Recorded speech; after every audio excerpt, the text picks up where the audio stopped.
welcome back to Storytime with Alex. In the last chapter of Supernatural Night Terror by John Passarella, we had disgusting bugs bursting out of a woman. I nearly gagged. Let's hope they catch that Nocknitzer soon and things don't get even worse. Let's find out. There's only that much to go. Chapter 27. The storm had ended, but the night was far from over. They'd stopped at CJ's, a relatively safe place to drop off Lucy, for a breather and a fresh round of coffee. Despite the deleterious effects of prolonged lack of sleep and too much caffeine, Dean and Sam couldn't risk nodding off while the Nocknitzer was alive. Their subconscious minds would be negative energy gold mines. Though Dean's head throbbed in a slow drumbeat of pain and his vision lacked focus no matter where he looked, he ordered another large coffee. Appearing as ragged as Dean felt, Sam seconded the order. Sipping from their steaming cups, Dean, Sam, and Lucy Quinn sat in a booth in the crowded diner, thankful that the weather had calmed. Sam entered a call with Officer Jeffries. "Earthquake activity stopped," Sam said. "Not even an aftershock." "Night Hag burned through another Happy Meal," Dean said. Sam glanced at Lucy. "They found a paramedic dead in his car on the side of the road," he said. "I'm sorry, Lucy. It was Roman Messerly." "Oh no," Lucy said, clamping a hand over her mouth. "Roman? A car accident?" "No other car involved," Sam said. "From the description, sounds like another husk." Lucy slipped out of the booth and ran to the restroom. "Before, she said he was always nervous about the job," Dean said. "Nervous enough to have nightmares about emergencies and natural disasters?" Sam nodded. "Another victim was found by teenagers on the grounds of the elementary school. Abdomen ripped open from the inside." "What the hell?" "Teacher. Her body was crawling with bugs." "Bugs went alien chestburster on her?" "Looks like," Sam said. "But Dean, the bugs were still alive. Why wouldn't—" "Oh, nightmare bugs. And they didn't vanish when she died. So it's true. The Night Hag is getting more powerful." "Maybe the bugs were somebody else's nightmare." "But they appeared inside the woman," Dean said, shaking his head. "That's too personal." "Either way," Sam said, "can't be good." "So what now? We don't know where the Night Hag will feed. Drive around and wait for a nightmare to appear?" Dean's cell phone rang. The display read J. Vitorek. "Dr. Gruesome," Dean said. "Good news, I hope." "Sorry, Agent DeYoung," Vitorek said. "I begged them to black out Wicked Wolf weekend, but they thought it was some kind of passive-aggressive strategy for a contract renegotiation. Threatened to quit, but they said they'd have a dozen people lined up to replace me before my taped shows ran out." Dean looked at Sam. "We could be looking at a rabid wolf pack tonight." "Yes, no, I mean, I don't know. If that's how this thing works. I wanted to warn you," Vitorek said. "Thanks, Doc." Dean was about to disconnect when Vitorek continued. "I'm here with my cousin Millie," he said. "We have pages and pages of incidents compiled from emergency calls. Maybe they can help." "We're at CJ's Diner," Dean said. "We'll use this as a base of operation. If we're gone when you get here, wait for us." Dean disconnected and told Sam that they would soon have their hands on a list of emergency calls since the Nocknitzer incidents had begun. Oh, that's really hard to say. Nocknitzer incidents. "Not sure what good it is," Dean said, taking a large gulp of coffee. "Guess it can't hurt." "What can't hurt?" Lucy asked as she rejoined them. "Information overload." "Emergency call details," Sam said. Betsy, their server, smiled as she refilled their coffee cups and asked if they wanted anything else. "Not right now, thanks," Sam said. "Give a holler," she said. At last her smile faltered, revealing a layer of unease she'd been hiding from her customers.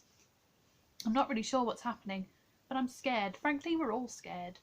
So we're counting on you guys. Half the people in town will need a psychiatrist before the week is over." "We've been through worse," Sam said in a clear attempt to reassure her. "We'll do whatever it takes." Dean's cell phone rang again as Betsy thanked them and walked away. Not the best timing, but Dean was pleasantly surprised when he saw S. Pisette on the caller ID display. "Good to hear from you, Sophie," he said. "Before you ask, the crisis isn't over."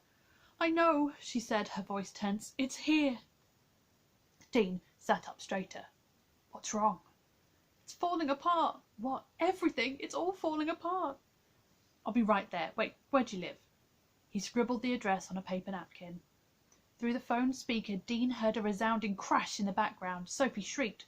"Sophie, hold tight. I'll be there in a couple minutes," he said, and ended the call. "Let's go." Lucy rose with him and Sam, but Dean put a hand on her shoulder. "Need you to stay here." "Why?" "Doc Gruesome and his cousin are meeting us here," Dean said, though his real reason was to keep the young women out of harm's way. "Tell them to sit tight until we get back." Tea break.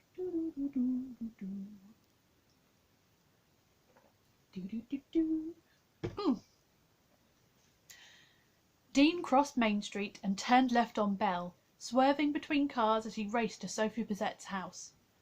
With the severe storm past, traffic had begun to pick up to what Dean assumed was typical for a Saturday night in Clayton Falls. Big mistake. This Saturday night would be anything but typical. Although Dean had only met Sophie mere hours ago, he felt responsible for her current crisis. Maybe not in a direct cause and effect way, but in the sense that he may have put her on the night hag's radar. He and Sam had been trying to thwart the effects of the living nightmares, and now they had attacked the monster directly, if unsuccessfully.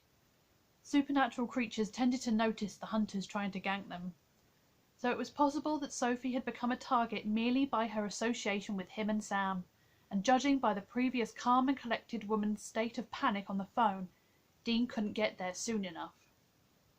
"What's going on?" Sam asked, braced in the passenger seat as Dean pushed the Impala 30 miles per hour over the speed limit while zigzagging in and out of oncoming traffic lanes. "She said everything was falling apart," Dean said. "I heard a loud crash in the background." "Another earthquake?" "Don't know," Dean said, but he'd heard raw terror in Sophie's voice. "Something big."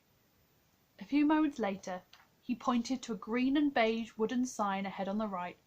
"That's her development, Eagle Crest." He turned right at the sign and took the first left. "Dean, look out!" Something dark plummeted out of the sky in front of them, flashing through the headlight beams, and struck the asphalt, shattering into several pieces. Dean swerved to avoid the mess. He glanced out the side window. Rocks and clumps of dirt.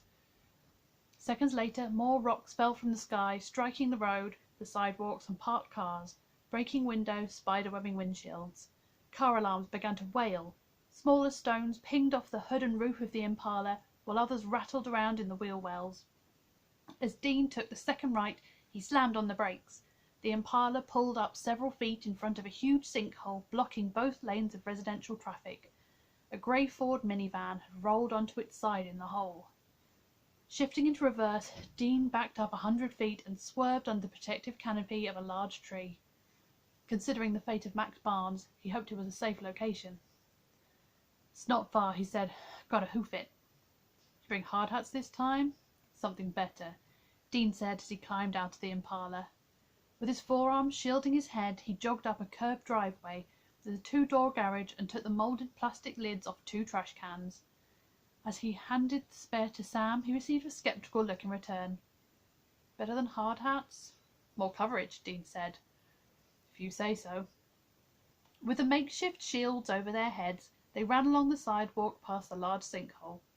Rocks occasionally thudded against the plastic lids, which, for the most part, protected them from what would have been nasty scalp lacerations, if not fractured skulls. The lids weren't foolproof, though. One rock hit Sam's shoulder and another clipped Dean's knee. Dean took the first left and halted so suddenly Sam almost bowled him over. Stunned, they stared at the extent of the damage without comment. 2 of the houses on adjoining 1-acre lots looked as if a wrecking ball had been hammering them all day.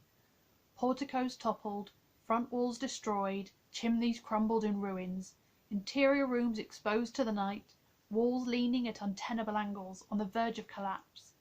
Dean might have blamed the tornado or earthquake activity, but the sinkhole they'd almost fallen into had the signature of one particular dreamer.